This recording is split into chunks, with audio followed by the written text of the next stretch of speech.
Today in the grain market, soybeans were a little bit lower. That acreage estimate is larger than it was last year. And of course, that's no surprise because with the prices almost 70% higher than we were last year, that would remain just kind of an obvious situation. Now, some of the speculated funds that were long that soybean oil did sell that off a little bit and maybe put some pressure on the market. At one point, the soybeans did drop 17 cents.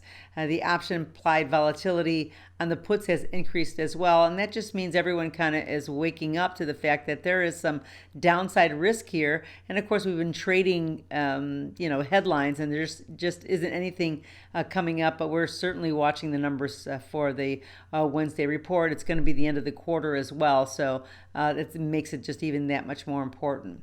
Corn did retreat. The futures are hovering still at the 550 level, even though we did drop below it. I think it has become a magnet, and it has been that way at least for the past number of weeks. And of course, we've had a little bit wider range than we normally have seen, but one day up, the next day down. Today we're just kind of on a little bit of a down day, and traders are a little bit more cautious, and maybe it's because there's some huge long positions there. Certainly the fundamentals do bear it out, but it has everyone perhaps maybe a little bit nervous right before this report.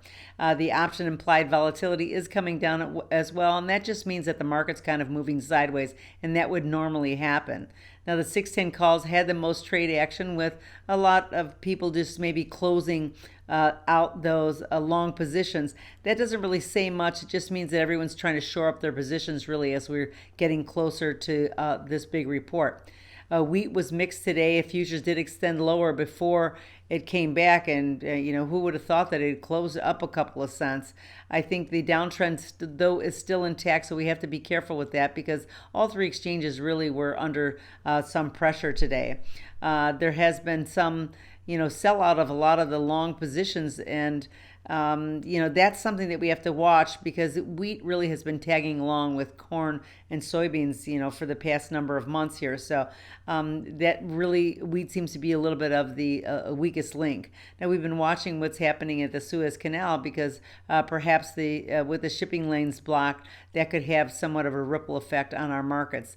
It hasn't quite yet completely, so we haven't really been able to assess the damage or what impact it would have, but we're going to watch that closely. Also in the wheat, the option vol has decreased somewhat in both the May and the July contracts, and that just says that the market's kind of stalling out. I'm not sure if we're really bottoming out here at this point, but we did extend a little bit lower.